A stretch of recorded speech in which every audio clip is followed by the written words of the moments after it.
What is up, young chemists? Mr. Rosen here. We continue to think about equilibrium, and in this one we're going to find a solution in equilibrium, and it is a cobalt chloride solution, and you can see it has sort of a purple color to it.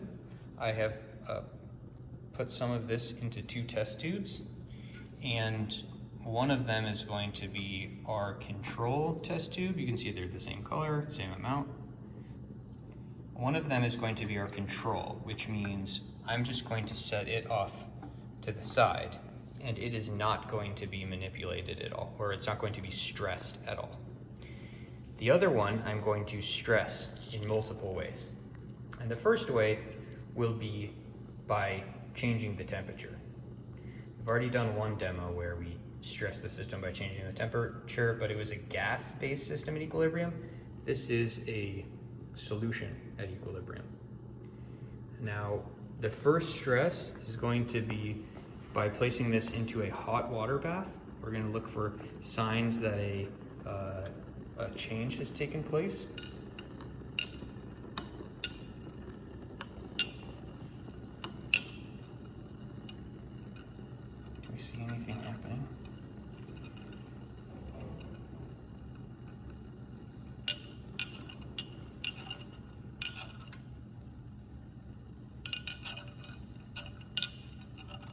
Just heating it up. This water is almost boiling.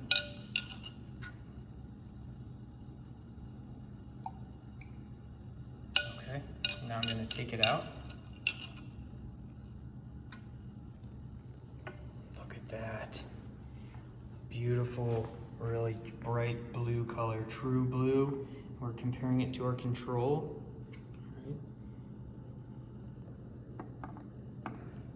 Really nice blue color. I'll try to take the control group out and put it up against the white background so that we can see the difference. Okay, now I'm going to take this system, which I increased the temperature on, and I'm going to put it into an ice bath. And again, we're going to look for any signs that a change is occurring.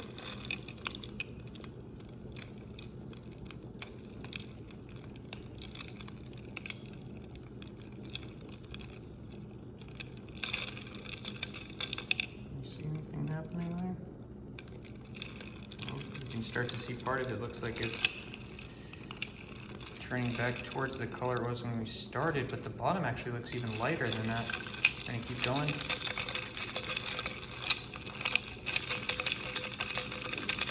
So the first sample was, it was at room temperature, and it had kind of that purple color, light purple color. We then brought it up to about 100 Celsius, and it had that dark blue color. And now we have cooled it down, not only back down to room temperature, but actually colder than room temperature. The temperature of this solution is pretty close to 0 Celsius. So it's only about, maybe 20, 23 Celsius below room temperature. So not that huge of a change, but hopefully we can see that it's actually gone farther in one direction than we started with. So this is now our cooled sample. Really nice light pink color.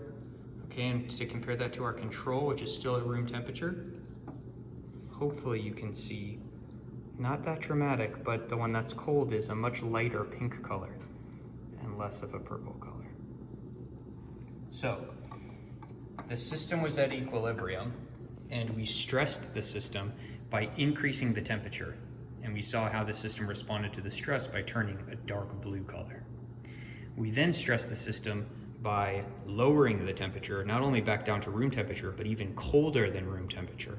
And when we did that, it went from a dark blue back to sort of a purplish color to a light purple, and then all the way down to this light pink color. And our control is still sitting here, which is more of a purple color. Now, the next way that we're going to stress the system is by changing the concentrations.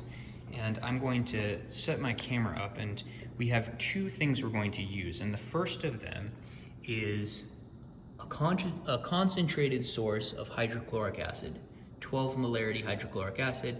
That's a strong acid, and that's a very concentrated strong acid. That means it's a concentrated source of chloride ions. And so I'm going to set this up.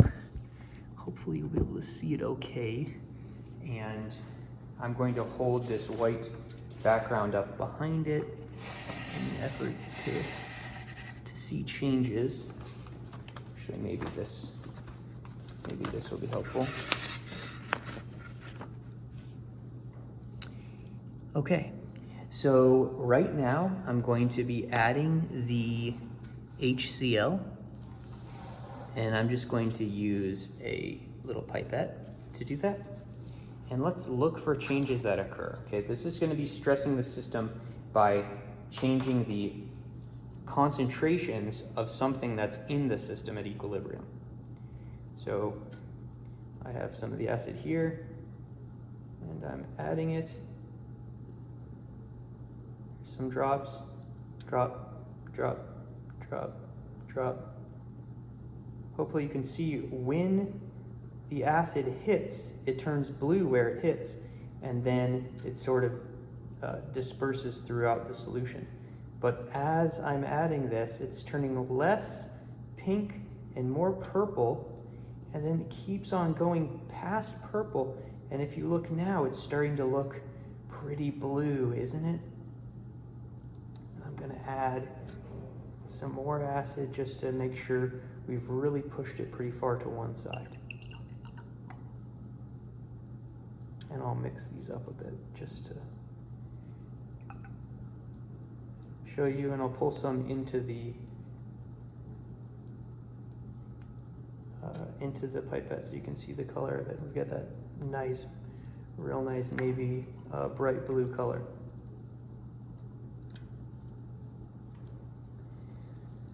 So you can write down your observations about what happened when we added HCl.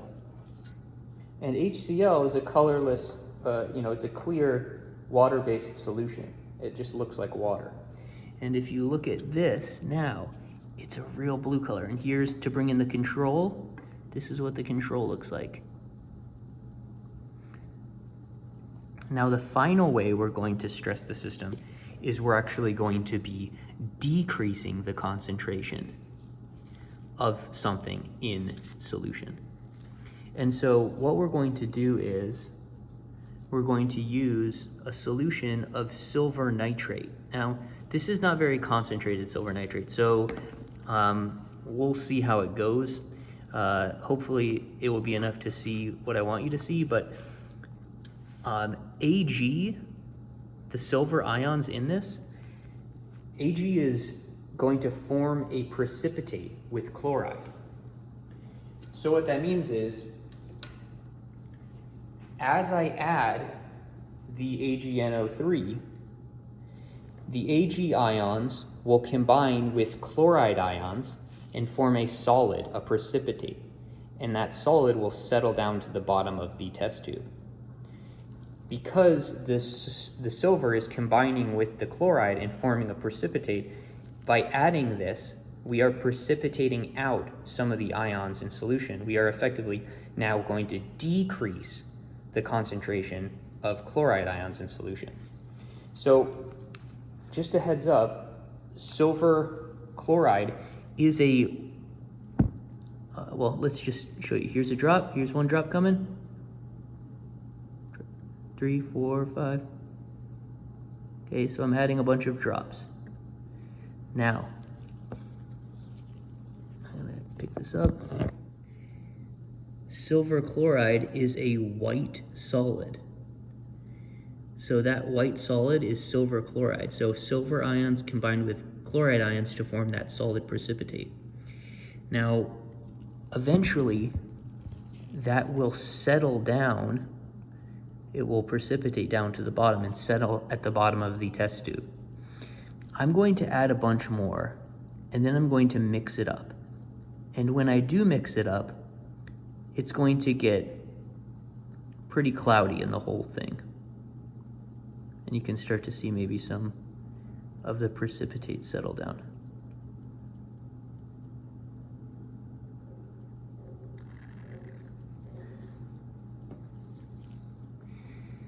So we can start to see the precipitate settling.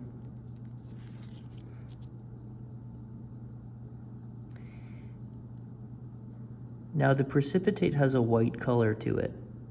And you can see that in this range, it's all kind of a white color. But if you look kind of right here at the transition, it almost has a little bit of a pink color to it. And we can see the solid precipitating down. Very cool, very pretty. Try to get a little closer. I don't know if it'll focus.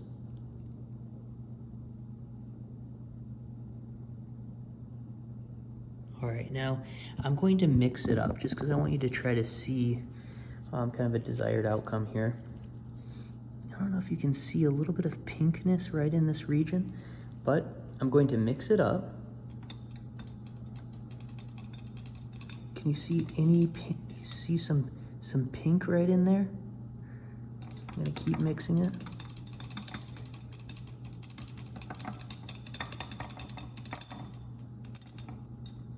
Now I hope you can see that down here is still kind of blue, but up here is actually sort of a pink color, and the precipitate is settling. I'm going to keep adding more, and then I'll change the camera view.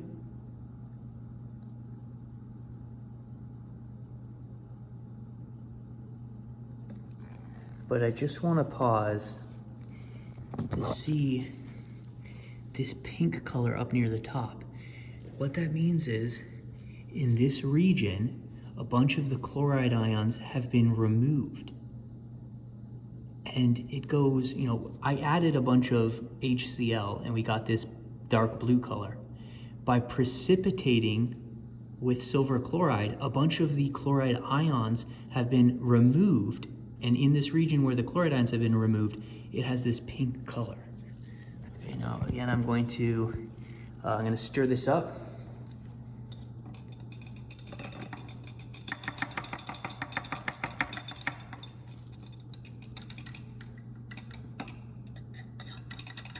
And I actually might use the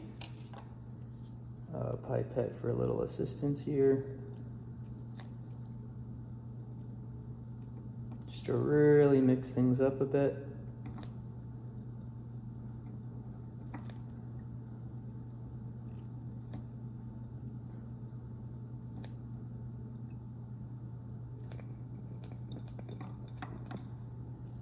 All right.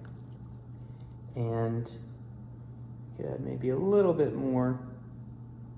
Just precipitate as much of the chloride ions as we can. And then I know this solution is going to be cloudy, okay? The solution is going to be a bit cloudy, but hopefully